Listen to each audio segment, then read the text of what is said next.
The Cask of Amontillado. By Edgar Allan Poe. The 1,000 injuries of Fortunato I bore as I best could. But when he ventured upon insult... I vowed revenge. You, who know so well the nature of my soul, would not suppose, however, that I gave utterance to such a threat. At length I would be avenged. This was a point definitively settled by the very definitiveness with which it was resolved, precluded by the idea of risk. One must only punish, but punish with impunity. A wrong is unredressed when retribution overtakes its redress. It is equally unredressed when the avenger fails to make himself felt as such to whom who has done the wrong.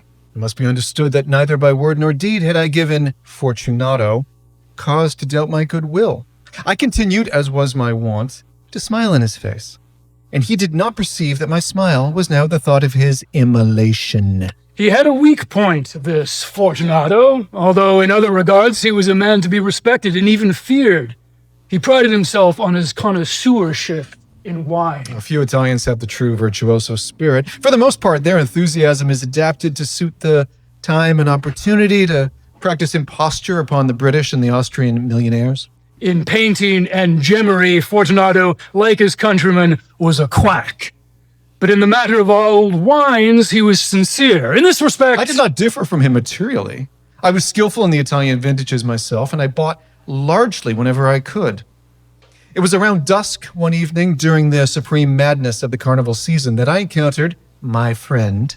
He accosted me with excessive warmth. For he had been drinking much. The man wore motley. He had on a tight party-striped dress, and his head was surmounted by a conical cap and bells.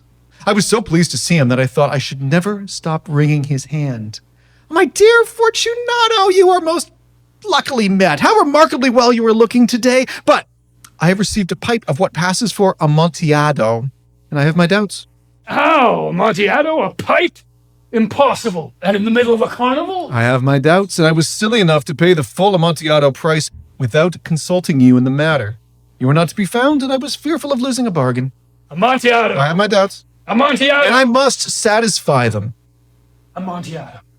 As you are engaged, I'm on my way to Lucchese. Now, if anyone has a critical turn, it is he. He will tell me. Lucchese cannot tell Amontillado from sherry. And yet, some fools will say that his taste is a match for your own. Come, let us go. Whither? To your vaults. Oh, my friend, no. I will not impose upon your good nature. I perceive you have an engagement, and Lucchese... I have no engagement. Come. Oh, my friend, no, it is not the engagement, but the severe cold with which I perceive you are afflicted. The vaults are insufferably damp. They are encrusted with nitre. Let us go, nonetheless. The cold is merely nothing. Amontillado, you have been imposed upon, and as for Lucchese, he cannot distinguish sherry from Amontillado. Oh, thus speaking, Fortunato possessed himself of my arm, and putting on a mask of black silk and drawing a roquelaire closely around my person, I suffered him to hurry me back to my palazzo. There were no attendants at home. They had absconded to make merry in honor of the time. I had told them that I should not return until the morning, and had given them explicit orders not to stir from the house. These orders were sufficient, I well knew, to ensure their immediate disappearance, one and all, as soon as my back was turned. I took from their sconces 2 flambeaux, and giving one to Fortunato, I bowed him through several suites of rooms to the archway that led into the vaults. I passed down a long and winding staircase, requesting him to be cautious as we followed. We came at length to the foot of the descent, and stood together on the damp ground of the catacombs of the Matressos. The gait of my friend was unsteady, and the bells upon his cap jingled as he strode. The pipe. Oh, it's further on, but observe the white webwork which gleams off these cavern walls. He turned towards me and looked into my eyes. With 2 filmy arms that distilled the rheum of intoxication. Nitre? Nitre. How long have you had that cough? My poor friend found it impossible to reply for several minutes. There's nothing. Oh, come, we will go back. Your health is precious. You are rich, respected, admired, beloved. You are happy, as I once was. You are a man to be missed, and for me it is no matter. We will go back. You will be ill. I cannot be responsible. Besides, there is Lucchese. Enough. The cough is a mere nothing. It will not kill me. Cough. True. True, and indeed I had no intention of alarming you unnecessarily. But you should use all proper caution. A draught of this meadow will do us nicely and deliver us from the depths. Here, I knocked the neck off a bottle.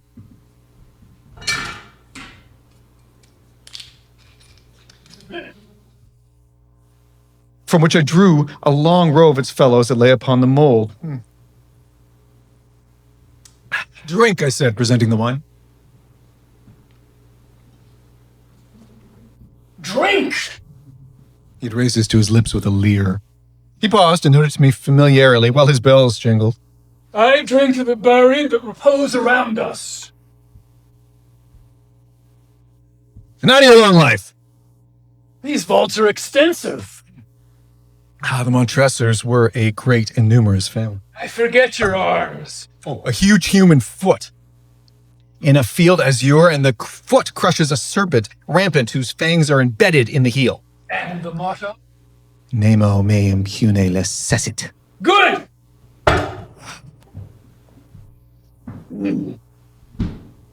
My own fancy grew warm with the Medoc.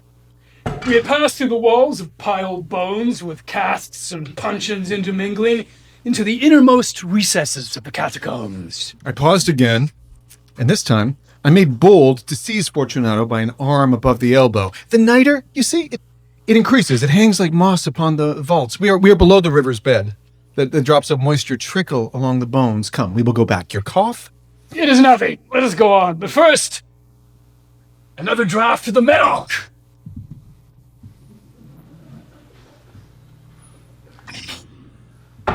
He emptied it at a breath. His eyes flashed with a fierce light. He laughed and he threw the bottle upstairs with a gesticulation I did not understand. I looked at him in surprise. He repeated the movement, a grotesque one. You do not comprehend? Not I. Then you are not of the Brotherhood. Huh? You are not of the Masons. Yes. You? Impossible. A Mason? A Mason! A sign!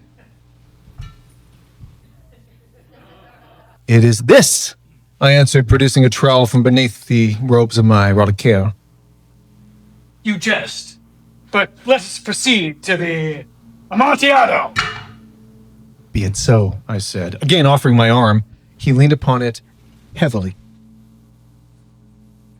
We continued our route in search of the Amontillado. We passed through a range of low arches, descended, passed on, and descending again, arrived at a deep crypt in which the foulness of the air caused our flambeau rather to glow than flame.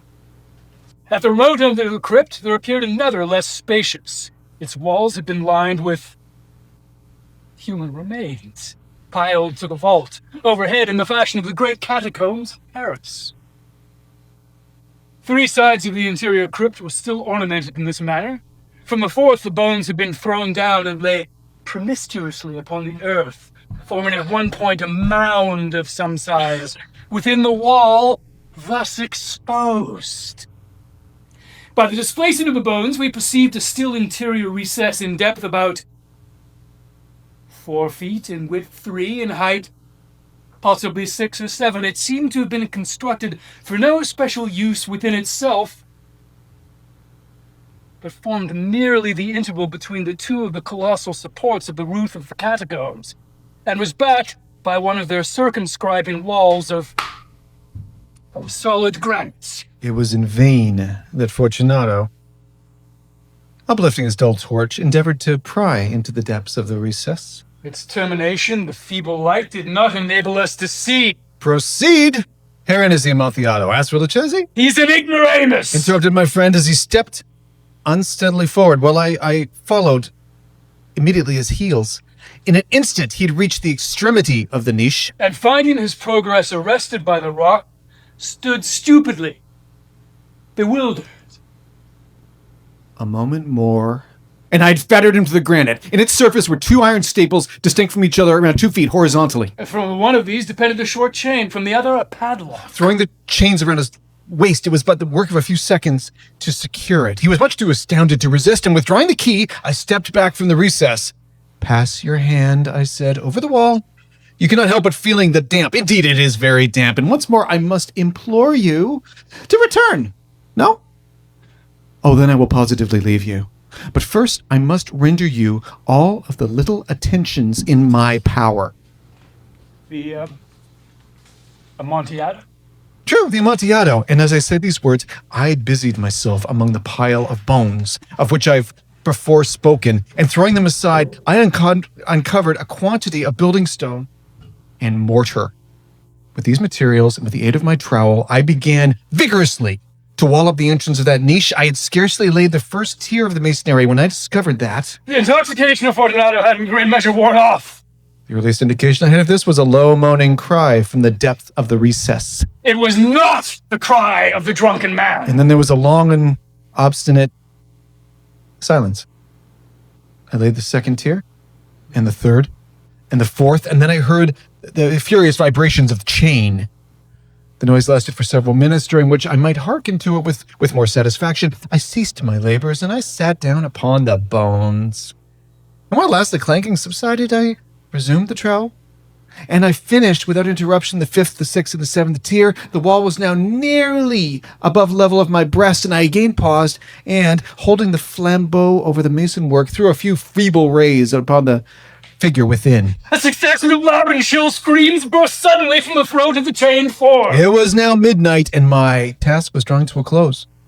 I had completed the 8th, the 9th, and the 10th tier. I had finished a portion of the last and the 11th. But there remained a single stone to be fitted and plastered in. I struggled with its weight. I placed it partially in its designated position.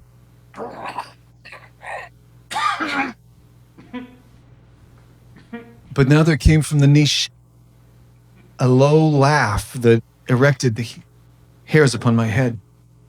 It was succeeded by a sad voice, which I had difficulty in recognizing as that of the noble Fortunato.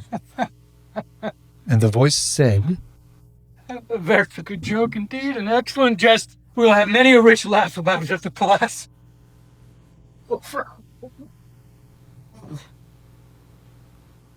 the Amontillado. Yes. The Amontillado. But is it not getting late? Will not they be waiting for us at the palazzo? The Lady Fortunato and the rest? Let us be gone. Yes. Let us be gone. For the love of God, Montress! Yes, said I! For the love of God!